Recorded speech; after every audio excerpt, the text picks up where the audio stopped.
우리는 공동체 속에서 각 구성원들과 관계하며 살아갑니다. 그 속에서 화합과 단결이라는 가치를 발견하기도 하지만 반대로 오해나 반목, 대립이라는 부작용도 경험합니다. 이러한 부작용이 나오는 원인은 다양하지만 서로 그 밑바닥에 가지고 있는 뜻을 정확히 알지 못하기 때문에 일어나는 일들이 대부분입니다. 신앙생활도 마찬가지입니다. 신앙생활은 우리가 창조주 하나님을 아버지라고 부르는 관계 속에서 이루어집니다. 우리는 그 속에서 은혜와 사랑, 대속과 구원이라는 하나님의 성품과 구원 사역을 발견하고 경험하게 됩니다. 그런데 신앙생활 속에서 절대로 있을 수 없을 것 같은, 또한 있어서는 안 되는 부작용도 어렵지 않게 찾을 수가 있습니다. 예를 들어서 두 집단이 한 교회에서 서로 자신이 하나님의 뜻이다 라고 내세우며 대립하고 갈등하는 경우가 대표적으로 볼 수가 있습니다. 이런 경우는 둘 중 하나 아니면 둘 다 하나님의 뜻과 상관없는 것들을 하나님의 뜻이라고 우기는 경우, 그렇게 주장하는 경우가 대부분입니다. 신앙생활을 하면서 우리는 하나님의 뜻을 참 많이 찾습니다. 그리고 하나님의 뜻대로 살아가고자 합니다. 하나님의 뜻은 예수 믿어 구원받은 하나님의 자녀인 백성인 우리가 분명히 그 뜻을 알고 있어야 하는 것들이죠. 그런데 많은 신앙인들, 우리들은 하나님의 뜻이 무엇입니까? 라는 질문에 정확하게 명쾌하게 대답을 하지 못합니다. 대답을 하더라도 우리의 실생활에 동떨어져 있거나 원론적인 이야기에 그치는 경우가 대부분입니다. 그렇기 때문에 내가 하나님의 뜻을 이루기 위해 신앙인으로서 어떻게 살아가야 하는가에 대한 고민의 해답도 분명할 수 없게 되죠.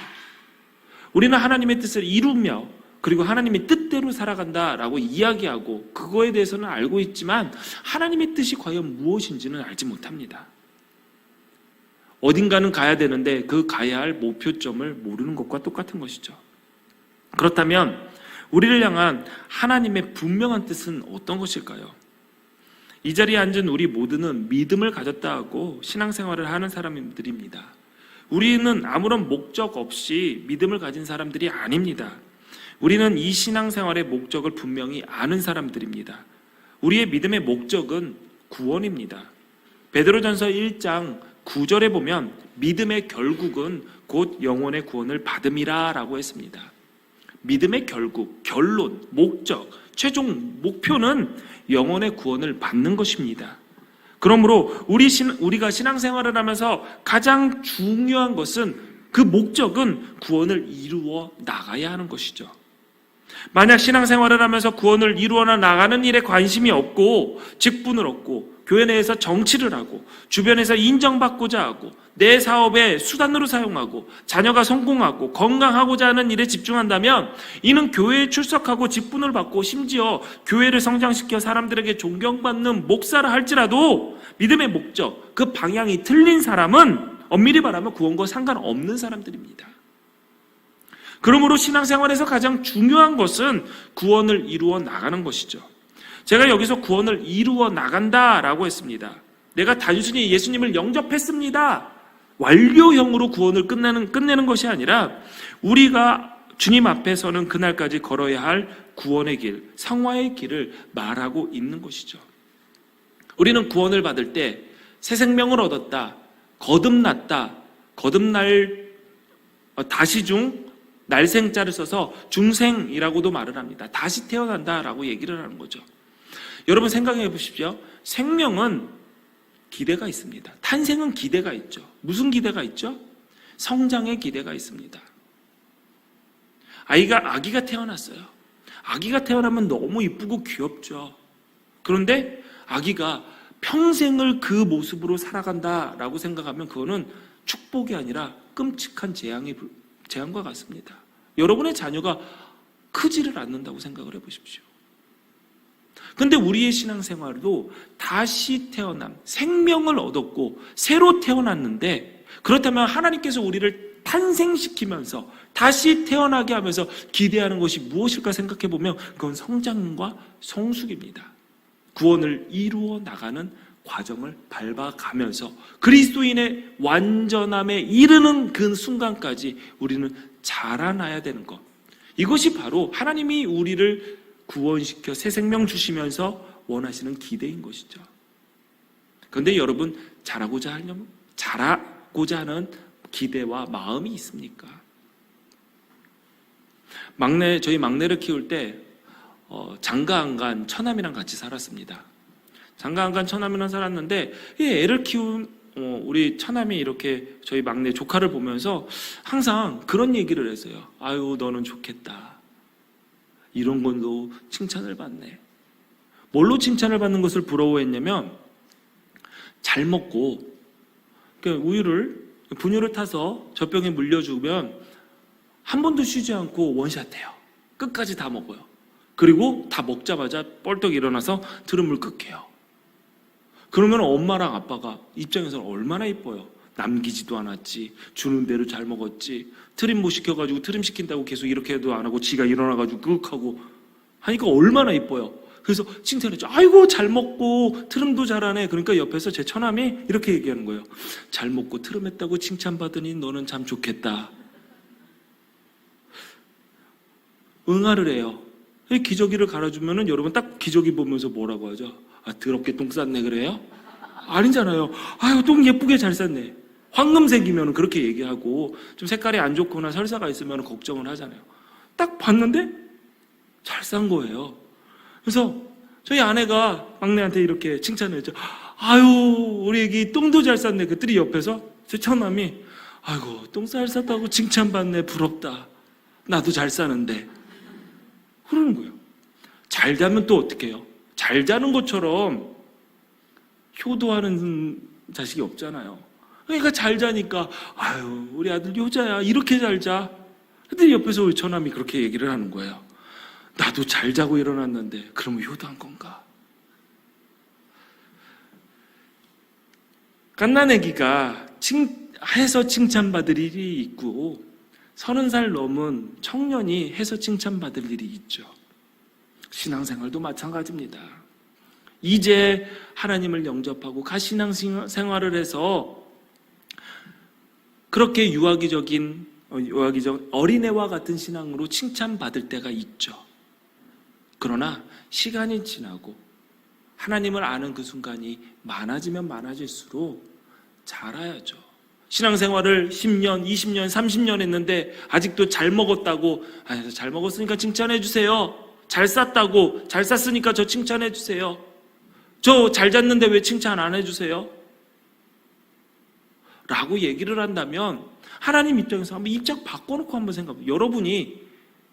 여러분의 하나님이라고 입장 바꿔놓고 생각한다면 여러분의 하나님 얼마나 속 터지겠습니까? 신앙생활 10년, 20년, 지금 보니까 모태신앙 같은 경우는 한 3, 40년 하신 분들이 쭈룩한데 3, 30년 동안 아무것도 성장이 안 됐다면, 아직도 잘 먹고 잘 싸고 잘 자는 것으로 칭찬받기 원한다면, 그것만으로도 충분하다고 생각한다면 하나님께서 여러분을 탄생시키신 그 목적이, 그 기대가 얼마나 서글픔으로 바뀔까? 한번 입장 바꿔놓고 그렇게 생각이 될 것 같습니다. 그러므로 우리는 성숙해야 됩니다. 구원을 이루어 나가야 됩니다. 우리의 신앙생활의 목표가 나는 주일날 교회 안 빠질 거야. 나는 내 소득의 일부분을 구별해서 하나님께 드릴 거야.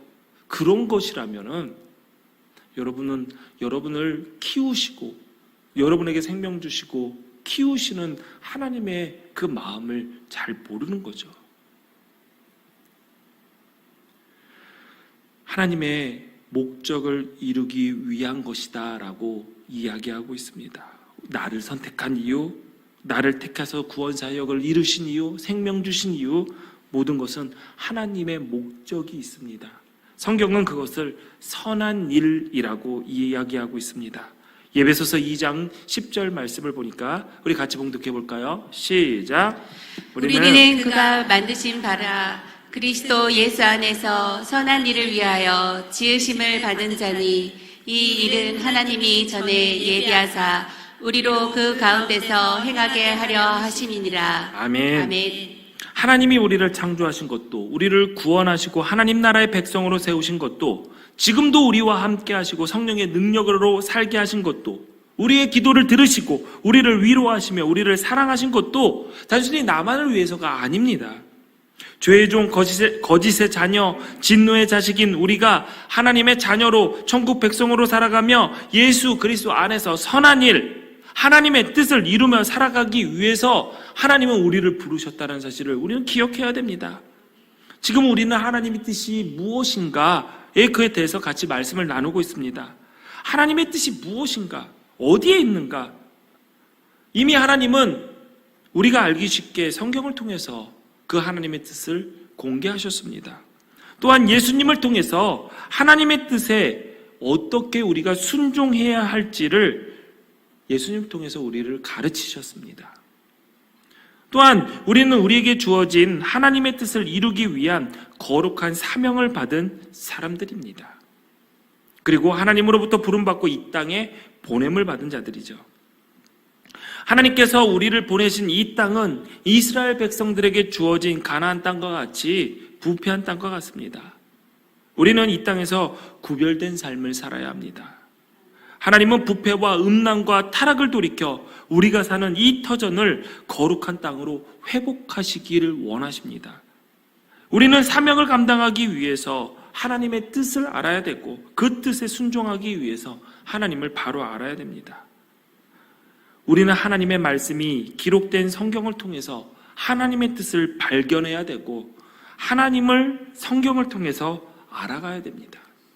우리가 신앙생활할 때 실수하는 부분이 바로 여기입니다. 내 감정과 내 생각으로 하나님의 뜻을 판단하고자 하려는 것이죠. 그런데 여러분 기억하십시오. 하나님은 사람이 아니어서 말 실수하거나 말을 바꾸시지도 않습니다. 감정의 기복이 있어가지고 이랬다 저랬다 하시는 분도 아니라는 것이죠. 그래서 하나님의 말씀은 하나님의 뜻이자 하나님이다라고 우리는 이야기를 합니다. 사람은 생각을 감추기 위해서도 말하고 속이고 해치기 위해서도 말을 합니다. 그러나 하나님의 말씀에는 이 같은 악의가 없습니다. 그래서 그 말씀은 생명이고 사랑이고 빛입니다. 우리가 하나님의 말씀, 하나님의 뜻을 대할 때 부담스럽습니다. 힘듭니다. 이게 가능합니까? 하나님 나 괴롭히려고 이런 거 하는 거 아니에요? 그렇지 않다라는 것이죠. 하나님의 선하신 그 뜻을 선함으로 받아들여야 되는데 우리는 가끔가다 하나님의 뜻을 몇 가지 발견했을 때 우리가 부담스럽다고 힘들다고 그 뜻을 하나님의 악의로 바꾸어서 생각할 때가 있다라는 것이죠. 이것도 한번 바꿔놓고 생각해 보세요. 여러분이 선행을 베풀었는데 그 선행이 악의로 대하는 사람이 여러분 앞에 있다고 생각해 보십시오. 여러분이 정말 생각해서 음식을 만들었어요. 굶주린 사람에게. 그래서 그에게 줬어요. 이거 먹고 힘내십시오. 그런데 그것을 받아놓고 이거 독탄 거 아니에요? 이거 나 먹이고 뭐를 원해요? 뭐 시키려고 그래요? 그런다면 여러분 얼마나 억울합니까? 하나님이 억울할 때가 너무 많을 것 같다는 생각도 들어요. 여러분 하나님의 말씀은 생명이고 사랑이고 빛입니다. 이것을 잊지 말으셔야 돼요. 그래서 하나님의 모든 말씀을 선의로 사랑으로 뜻으로 받아들이실 줄 알아야 합니다. 그 중에서도 이 하나님의 말씀 성경에서도 하나님의 뜻을 분명하게 알 수 있는 말씀들이 있습니다. 바로 명령하거나 금지하거나 거듭해서 반복하는 말씀은 이거는 분명한 하나님의 뜻이구나 라고 우리는 알 수가 있습니다. 오늘 본문 말씀이 있는 레위기는 인간의 고집을 꺾고자 하는 하나님의 뜻이 나타나 있습니다. 그 고집은 그냥 개인적인 강단을 이야기하는 것이 아니라 이집트, 세상에서 몸에 밴 나쁜 버릇과 그리고 그 버릇 때문에 도저히 자기 힘으로 고칠 수 없을 정도로 망가진 이스라엘 백성들을 새롭게 회복시켜 하나님의 백성으로 삼으려고 하는 것이 바로 레위기에 나타난 하나님의 뜻입니다. 하나님께서 계획한 이 프로젝트의 이름이 구원이고 키워드는 거룩입니다. 레위기의 말씀을 단 한 문장으로 요약하자면 오늘 본문 말씀 나 여호와가 거룩하니 너희도 거룩하라 라고 요약할 수가 있습니다. 하나님이 구원하는 목적은 거룩한 백성을 만들기 위함입니다. 오늘 본문 말씀 우리 다시 한번 봉독해 볼까요? 시작. 여호와께서 모세에게 말씀하여 이르시되 너는 이스라엘 자손의 온 회중에게 말하여 이르라. 너희는 거룩하라. 이는 나 여호와 너희 하나님이 거룩함이니라. 아멘. 만약에 하나님께서 우리에게 다 양보해도 딱 한 가지 양보 못하겠다라는 것이 있다면 아마 이걸 겁니다. 거룩일 겁니다. 사람의 뜻은 무엇일까요? 행복이고 성공이고 번영입니다. 내가 행복했으면 좋겠고, 내가 성공했으면 좋겠고, 내가 풍족했으면 좋겠고, 이것이 바로 사람의 뜻이죠. 그래서 우리의 자녀들이 행복하고 성공하고 번영하고, 우리의 가족들이, 그리고 좀 더 나아가면은 내가 아는 사람들이, 좀 더 나가면 우리의 교회 공동체들이 이렇게 나갑니다. 그러나 하나님의 뜻은 우리와 다릅니다. 오직 거룩입니다. 거룩이 하나님의 백성들의 성공이고 번영이고 행복입니다. 그러므로 우리가 신앙생활을 하면서 하나님께서 우리에게 원하시는 것이 나의 기쁨이고 성공이고 번영이고 행복이 아니라는 사실을 기억해야 됩니다. 나의 거룩이고 나의 거룩이고 나의 거룩이 하나님의 뜻이고 하나님의 목적이고 그 하나님의 거룩하심을 닮아가는 내가 성공한 거고 행복한 거고 번영을 누리는 것임을 우리는 기억해야 됩니다. 그렇다면 도대체 그 거룩이 무엇이냐? 거룩은 문자적인 뜻에 설명을 드리면, 문자적인 뜻으로 설명을 드리면 구별됨입니다. 다르다라는 것이죠. 하나님이 아담과 하와를 짓고 서로 교제할 때는 문제가 없었습니다. 그러나 죄가 들어오자 가장 먼저 끊어진 것은 하나님과의 교제입니다. 소통하는 길이 끊어졌습니다. 하나님과의 소통이 끊어지니까 인간은 죄가 급속하게 팽창됩니다. 그래서 형제를 죽입니다. 이후에 구별의 기준은 하나님과 소통할 수 있느냐 없느냐가 되었습니다. 하나님과 소통하는 자, 하나님과 소통하지 않는 자가 구별의 기준이 되었던 것이죠. 그래서 구원을 다르게 이야기하자면 하나님과 소통하지 않았고 하나님과 소통할 수 없는 그 사람을 다시 하나님과 소통할 수 있는 백성으로 신분을 바꾸는 것, 회복시키는 것이 구원이고, 구원이 완성되는 과정은 거룩으로 채워집니다. 그러므로 하나님의 뜻을 아는 것, 하나님의 뜻을 모르는 것의 이 구별이, 그것이 구별의 기준입니다. 그러니까 하나님의 뜻을 아는 것이 구별됨이고, 모르는 것이, 뜻을 알고 모르는 것이 구별됨이라는 것이죠. 그 구별됨의 기준입니다. 여러분, 모두가 제 뜻으로 생활하고 있는 이 세상에서 하나님과 교제할 수 있는 삶, 모두가 자신의 뜻을 추구할 때 하나님의 뜻을 추구하는 삶이 거룩의 삶입니다. 여러분은 하나님 나라의 백성으로, 하나님의 자녀로서 하나님의 뜻을 추구하고 계십니까? 거룩으로 여러분의 삶을 채워나가고 계십니까? 우리는 거룩이라고 생각을 하면 추상적으로 생각을 합니다. 거룩이 구별됨이라면 여러분의 삶에서 그 구별됨을 어떻게 드러내실 겁니까? 라는 질문에 사실 머뭇거릴 수밖에 없습니다. 저 교회에 출석합니다. 기도하려고 합니다. 밥 먹을 때 저는 꼭 기도합니다. 그것도 구별됨의 한 표징은 될 수가 있지만 그건 본질이 아닙니다.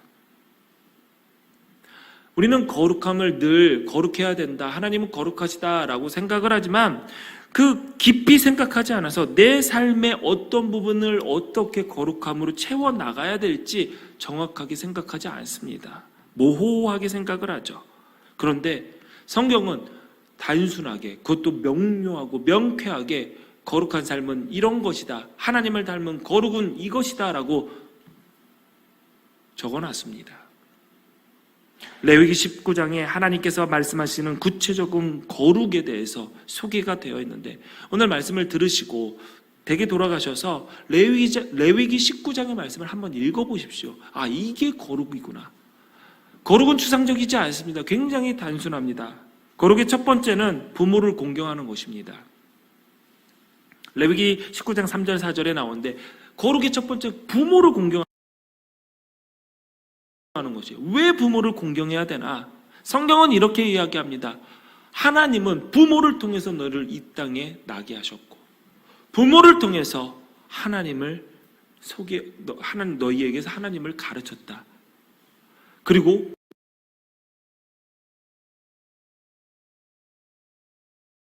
부모의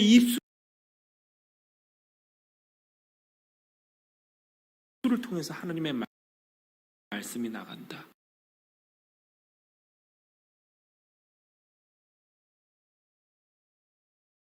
그러므로 보이는 부모를 공경하지 못하고 보이지 않는 하나님을 사랑하고 공경한다라는 그 말은 거짓말이다. 보이는 부모에게 순종해라. 그것이 거룩이다라고 첫 번째로 이야기를 합니다. 두 번째로 안식일을 지키며 우상을 만들지 않는 것. 무슨 말입니까? 우리의 주권을 여호와 하나님께 온전히 드리라는 것이죠. 너희의 왕이 누구냐? 너희가 이 삶에 이 터전에 살아가게 하는 그 분이 누구냐? 너희 힘으로 너희가 개척하는 것이 아니라 너희가 하나님의 은혜로 살아가는 존재임을 잊지 말아라. 그것이 거룩이다 라고 얘기를 하죠. 그리고 5절 8절을 보니까 거룩은 모든 이들과 화목한 것입니다. 여러분, 사람들 보면은요 각자 다 잘났어요. 부천에 있는 고신의 감독님은 이렇게 콩 이야기를 자주 하십니다. 동글동글 예쁘고 동글동글한 콩들 담은 자루를 이렇게 놓치면은요 자루에서 자루가 터지면 그 콩들은 어떻게 되죠? 또글또글또글하고 다 이렇게 흩어져 버립니다. 예쁜 콩들 다 그렇게 흩어져 버리죠. 근데 여러분 메주 생각해 보십시오. 메주는 콩들이 다 붙어 있습니다. 설령 메두를 담은 자루가 터진다 한들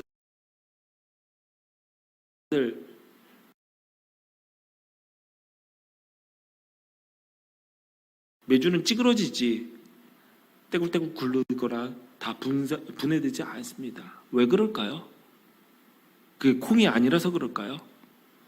아닙니다. 보면은 여러분 메주 보셨지만 메주 콩 보이죠? 콩 보입니다. 근데 이 콩들이 왜 붙어 있나요? 콩과 콩을 붙여놓은 콩들이 있기 때문이죠. 무슨 말입니까? 나를 으깨서 나를 희생해서 나를 뭉개뜨려서 다른 콩들과 콩들을 붙여놓은 그 콩들이 있습니다.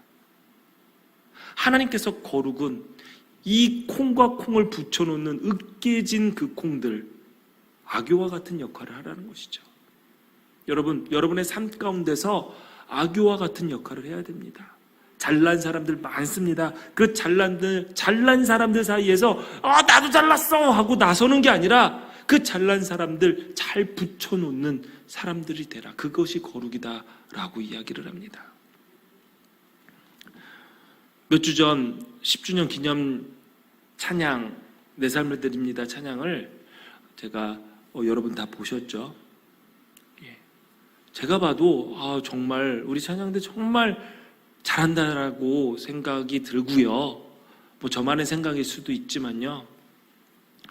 그 찬양을 정말 우리 교회가 이렇게 멋진 찬양을 하나님께 올려드렸다는 감동이 아직까지 저한테 있어서 저 매일매일 듣습니다. 근데 좀 화가 나는 게 조회수가 500회도 안 된다는 게 참 몇 천 회 될 줄 알았어요.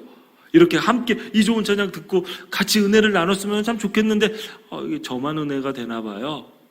근데 제가 왜 갑자기 그 이야기를 하냐면 음원 80개를 거기에 붙인 겁니다. 음원 80개를 붙이고 여자 소프라노가 20개의 음원이 소프라노 알토가 20개의 음원이 있는데 지금 우리 즐거운 소리 찬양대는 목소리가 어떠냐면 소프라노가 굵어요.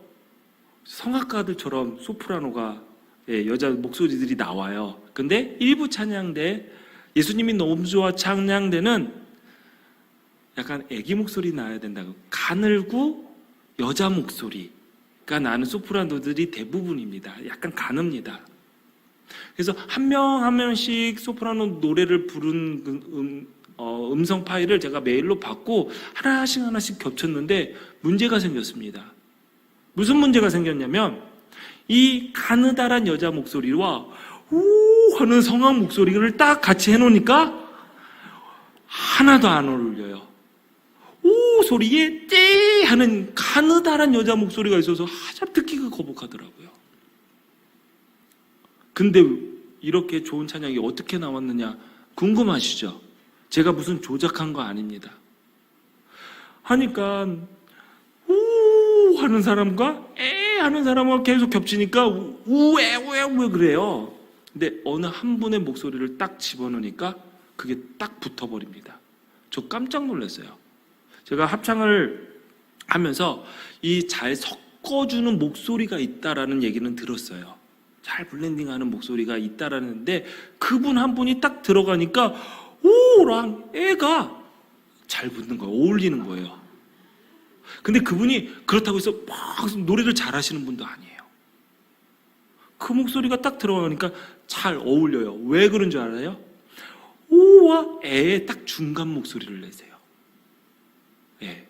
그러니까 잘 붙여주더라고요. 지금 있어요. 누구라고 얘기는 안 해요. 그래서 제가 하도 신기해가지고 넣다 뺐다 해봤어요. 넣다 뺐다 껐다 켰다 하니까 목소리가 정말 신기하더라고요. 그래서 제가 그분에게는 얘기했습니다. 집사님 정말 귀한 목소리라고. 본인은 모르죠. 이 상황은 저만 아니까. 제가 편집했으니까. 근데 여러분 이거는 타고난 거예요. 근데 여러분의 이 거룩은 타고나는 것이 아닙니다. 여러분이 간 공동체, 집단에, 학교에, 일터에, 삶의 터전에, 가정에 여러분 때문에 찬란 사람들의 떼떼떼거리는 소리가 하나로 뭉쳐진다면 그것은 하나님의 거룩을 닮은 겁니다. 어떻게 해요? 메주에서 콩은 으깨진 콩들이 붙입니다. 여러분 그 삶이 거룩한 삶임을 잊지 마시고 여러분 어디 가서나 여러분의 삶의 터전에서 학교나 일터나 가정이나 이 교회에서 잘난 콩으로 계시지 마시고 붙이는 콩으로 살아가시기를 부탁을 드리겠습니다. 네. 그리고 거룩은 9절 10절에 보니까 몰래 사회적 약자를 돕는 것이다 라고 나와 있습니다.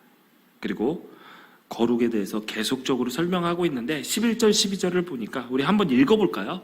시작. 너희는 도둑질하지 말며 속이지 말며 서로 거짓말하지 말며 너희는 내 이름으로 거짓 맹세함으로 내 하나님의 이름을 욕되게 하지 말라. 나는 여호와이니라. 아멘. 아멘. 거룩은 거짓이 없는 정직함이 거룩입니다. 하나님의 뜻은 정직함으로 거룩을 드러내라 라고 이야기하고 있습니다. 우리는 새벽마다 기도하고 매주 하루 금식하고 매일 말씀을 묵상하면 거룩해질 수 있다라고 착각을 합니다. 물론 이것을 안 해도 거룩해진다라고 얘기하는 것은 아닙니다. 영성생활은 필요합니다. 그러나 무엇을 해야만 반드시 거룩해지는 것은 아닙니다. 무언가를 해야 거룩해질 수 있다라고 생각하면 생각할수록 자칫 종교적으로 될 수 있고 더 위선적으로 빠질 수가 있습니다. 그렇게 하면서도 하나님의 이름을 욕되게 할 수 있죠. 하나님은 단순하게 이렇게 얘기합니다. 남의 것을 훔치지 말고 속이지 말고 거짓말하지 말아라. 이것이 하나님의 뜻이고 거룩이다. 자, 여러분 하루에 몇 번 정도 거짓말하는 것 같아요? 통계가 있습니다. 통계가. 정말 이렇게까지 거짓말을 하나라고 했는데 정말 살다 보니까 이렇게까지 거짓말할 수 있겠다라고 생각이 듭니다. 하루에 사람들이 평균 200회 정도 거짓말을 한다고 합니다. 근데 한번 잘 생각해 보세요. 거짓말 진짜 많이 해요. 이것까지 거짓말이야 하는 것까지도 거짓말입니다. 그래서 200회 정도 거짓말을 하더라고요. 그런데 여러분 아시겠지만 이 거짓말도 습관이 되고요. 거짓말도 거짓말을 더 큰 거짓말로 이렇게 풍성하게 만드는 힘이 있어요. 근데 왜 하나님께서 거짓말하지 않는 것, 정직한 것, 속이지 않는 것이 거룩이다라고 얘기한 것은 바로 우리가 하는 모든 말은 하나님 앞에서 하는 말이기 때문이죠. 거룩한 하나님 앞에서 거짓말할 수 있다라고 생각하는 것은 하나님을 속일 수 있다라고 생각하며 행동하는 것과 똑같습니다. 이러한 행위는 하나님을 모독하는 것이죠. 거룩은 하나님의 공의를 실천하는 것이고, 거룩은 정직을 행하는 것이고, 또 다른 거룩은 하나님의 공의를 실현하는 것입니다. 레위기 19장 13절부터 16절까지의 말씀 우리 같이 읽어봅니다. 시작. 너는 내 이웃을 억압하지 말며 착취하지 말며 품꾼의 삭슬 아침까지 밤새도록 내게 두지 말며 너는 기먹은 자를 저주하지 말며 맹인 앞에 장애물을 놓지 말고 내 하나님을 경외하라. 나는 여호와이니라. 너희는 재판할 때에 불의를 행하지 말며 가난한 자의 편을 들지 말며 세력 있는 자라고 두둔하지 말고 공의로 사람을 재판하며 너는 내 백성 중에 돌아다니며 사람을 비방하지 말며 내 이웃의 피를 흘려 이익을 도모하지 말라. 나는 여호와이니라. 아멘. 하나님이 원하시는 거룩의 모습은 공의로운 모습입니다. 사회적 정의가 바로 거룩이자 하나님의 뜻입니다. 이웃을 억압하지 말라, 착취하지 말라, 임금을 체불하지 말라, 장애인을 학대하지 말라. 하나님께서 명령하셨습니다. 마지막에 나는 여호와니라 라고 이야기하시면서 이것은 명확한 확고한 하나님의 뜻임을 이야기하고 있습니다. 여러분, 하나님의 뜻, 그 출발은 개인의 구원입니다. 구원을 받아야 하나님을 알게 되고 하나님의 뜻을 분별할 수 있게 되죠. 그러나 구원받은 개인들이 함께 걷는 길은 사회의 정의를 실현하는 길이기도 합니다. 신앙생활과 사회생활이 분리되어 있다라고 생각하는 것은 오해입니다. 그것은 제대로 신앙생활을 이해하지 못했기 때문이죠. 교회에서는 열심히 생활하고 여러분이 속한 가정과 일터에서 예수님께서 우리를 부르신 그 일에 합당하게 살지 못한다면 우리는 하나님께서 우리를 구원하신 그 목적과 상관없이 살아가게 되는 것이죠. 우리가 특별히 레위기 19장 15절을 주목해서 볼 필요가 있습니다. 같이 읽어볼까요? 시작. 너희는 재판할 때에 불의를 행하지 말며 가난한 자의 편을 들지 말며 세력 있는 자라고 두둔하지 말고 공의로 사람을 재판할지며. 아멘. 제가 여러분들에게 질문 드리겠습니다. 가난한 사람하고 부자하고 재판이 붙었습니다. 여러분은 누구 편 들 겁니까? 나는 가난한 자 편 들겠다. 네, 한 분 손 들었어요. 다 부자들 좋아하시는군요. 자, 난 부자 편 들겠다. 한 명도 없네요. 왜 한 명만 가난한 사람 편 들겠다. 근데 사실 이 질문 자체가 잘못됐어요. 가난한 자 편을 드는 것도 아니고 그렇다고 부자 편을 들어서도 안 되고 우리는 옳은 자의 편을 들어야 됩니다. 이것이 바로 하나님께서 말씀하시는 내용, 거룩의 내용이죠. 이 말씀은 공의의 기준이 소유에 있는 것이 아니라는 것을 우리가 일깨워주죠. 근데 왜 소유를 들으면서 하나님께서 공의에 대해서 이야기하냐? 많은 사람들이 가난한 사람들에게 동정의 마음을 가지고 정의와 상관없이 편들 때가 있습니다. 요즘 우리 사회에서 일어나는 일련의 사건들을 보면 일의 전후 사정을 알지도 못하고 가진 자들에 대한 분노가 불일듯이 일어나는 경우가 종종 볼 수가 있습니다. 갑질이다라고 얘기하는 거. 근데 상황을 또 보면은 그렇지 않을 때도 있죠. 근데 우리는 가진 자가 무조건 잘못했어 라고 생각하는 경우가 왕왕 있습니다. 반대로 가진 자의 편에 서서 그들을 두둔하는 자들도 있죠. 그러나 하나님은 재판할 때 불의를 행하지 말라고 하시면서 가난한 자의 편 들 필요도 없다.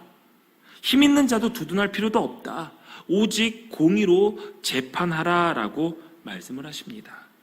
얼마나 정확한 말씀입니까? 정의가 무엇이다?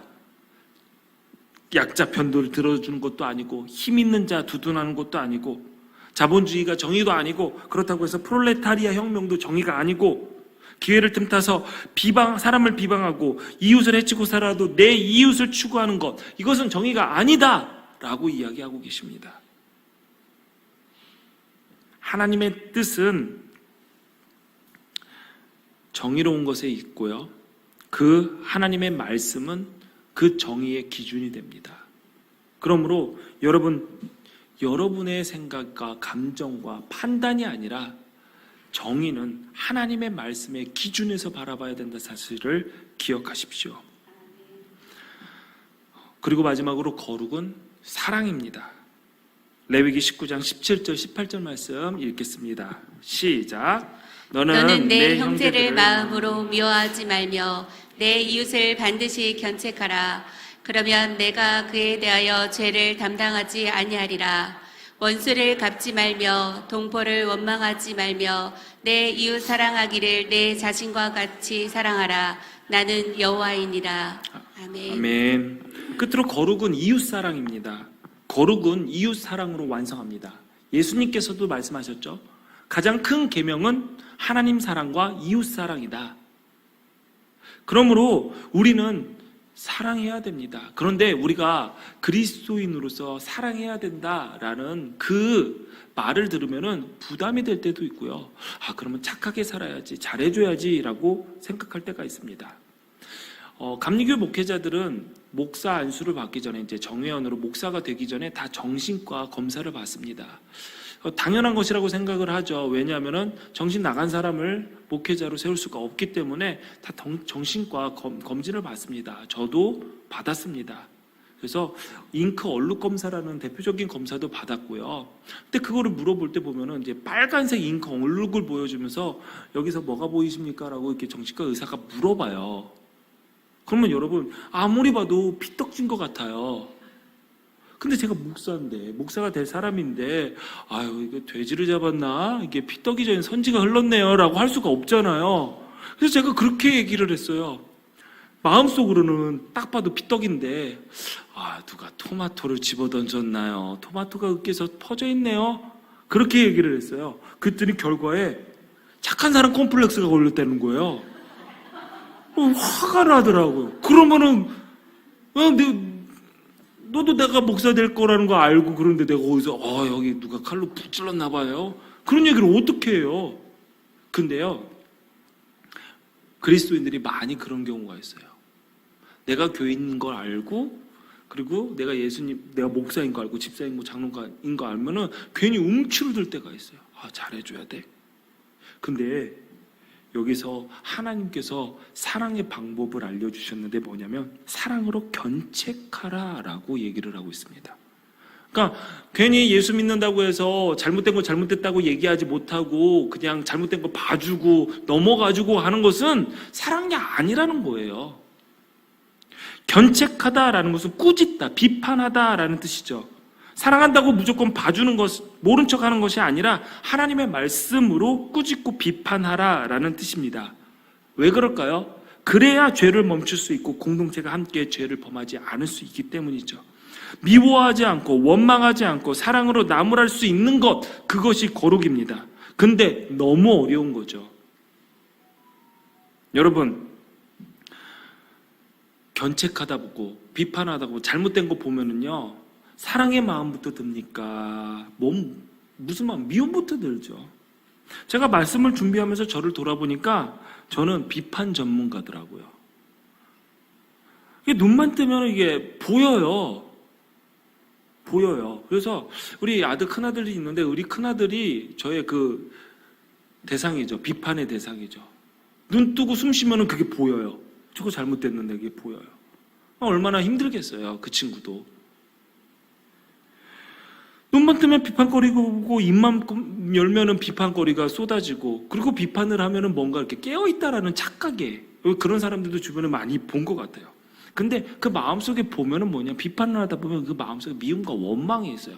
저 집사님 저거 잘못됐는데, 저 사람 저렇게 신앙생활 하면 안 되는데, 안타까움과 사랑과 긍휼로 대하는 게 아니라 또 그러다가 당하면은 꼬숩다. 까지는 아니지만 이게 자꾸 미움 생각이 들더라고요. 근데 정말 놀라운 것은 그 비판의 잣대를 저에게 들이대지는 않습니다. 저한테는 아주 관대하죠. 나는 관대하다 하면서. 그리고 남한테는 비판의 그 잣대를 하나하나씩 다 댑니다. 그래서 제가 많이 노력을 했어요. 사람이 아니라 죄를 미워하게 해달라고 노력도 하고 많이 사랑으로 견책하고자 노력을 하지만 사랑으로 견책하는 것이 쉬운 일이 아니라는 사실을 매번 실감합니다. 사랑으로 미워하는 거, 그거 정말 어려운 일 같아요.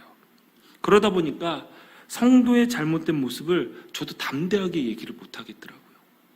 착한 사람 콤플렉스도 있잖아요. 아, 목사가 좋은 목사여야지 저렇게 막 견책하고 이러면 안 됩니다 라고 얘기하기가 좀 그러니까 그냥 이렇게 돌려서 얘기를 해요. 막 돌려서 얘기하면은 정말 돌아버리겠어요. 못 알아들어요. 그래서 직설적으로 얘기를 하면은 상처받았대요. 나는 상처를 주고자 한 게 아니었는데. 그러니까 그냥 말하지 말자 라고 하니까 관계에 병이 들기 시작하고 공동체가 흔들리기 시작하더라고요. 초기에 풀 수 있는 것을 그대로 놔뒀다가 엉킨 실타래가 돼버리는 경우가 저는 여러 번 경험을 했습니다. 그래서 제가 오늘 말씀을 전 준비하고 하나의 기도 제목이 있다면 사랑으로 견책하는 그 수준까지 성숙하자, 잘하자. 여러분들도 이 일을 놓고 함께 기도하십시오. 예수님께서 비판하지 말라라고 얘기했는데 왜 자꾸 비판하라고 합니까? 라고 얘기를 하는데 여기서 말한 예수님이 말한 비판은 소송과 재판을 말하는 것입니다.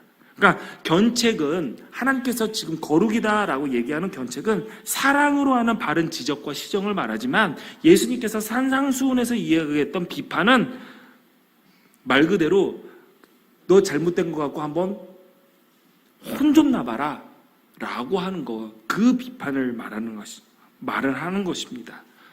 여러분, 비판과 비난과 비방, 마음에 미움과 원망이 있다면 관계는 정말 으그러집니다. 미움과 원망의 마음으로 지적해봤자 듣는 사람도 말 안 듣습니다. 그냥 내 분을 쏟아내는 거에, 내 배설물을 그 사람에게 던져내는 거에 불과한 거죠. 아무것도 얻을 게 없습니다. 관계만 더 나빠질 것이죠. 그러니까 여러분, 사랑이 먼저입니다. 사랑으로 지적당하면 마음은 불편하고 슬프지만 그 사람의 마음이 헤아려지니까 감사하게 되더라고요. 여러분, 말씀을 정리할게요. 하나님을 닮은 거룩은 추상적인 거 절대 아닙니다. 내 삶에서 하나하나 다 이루어 나갈 수 있는 것이고 오늘부터, 지금 이 순간부터 지켜나갈 수 있는 것입니다. 부모와의 관계를 바로 하시고 부모를 공경하십시오. 하나님과의 모든 관계를 똑바로 바로 하십시오. 모두와 화목하게 살아가십시오. 사회적 약자들에게 손 내미는 일을 두려워하지 마십시오. 정직하게 거짓말하지 말고 사회의 공의를 함께 세워나간다라고 생각하며 모든 사람들을 사랑으로 대하는 견책할 수 있는 그러한 거룩을 여러분의 삶 가운데 이루십시오. 오늘 하나님께서 여러분에게 내가 거룩하니 너희도 거룩하라 라고 명령하셨습니다. 오늘 우리가 그 명령을 들었습니다. 우리의 삶을 거룩으로 채워나가는 선한 일에 동참하시기를 바랍니다. 하나님께서 여러분과 함께 하십니다. 기도하시겠습니다. 전능하신 하나님, 예수 믿게 하시고 구원받은 사람으로 살게 하신 그 은혜에 감사드립니다. 우리가 가진 마음속의 생각들이 단순히 인간적인 욕심이나 세상적인 관심에 머물지 않게 하여 주옵소서. 아버지 하나님께서 나를 다시 살게 하시고 우리에게 생명 주셨으니 하나님의 거룩을 닮아가며 자라게 하여 주시고 성숙해 하셔서 하나님 마음에 합한 삶으로 우리의 삶을 하나님의 뜻으로 채워나가게 하여 주옵소서. 이 말씀을 듣고 나가는 성도들의 삶을 주님께서 주장하여 주셔서 이 순간부터 하나님의 뜻하신 거룩한 삶을 하나하나 살아가게 하여 주옵소서.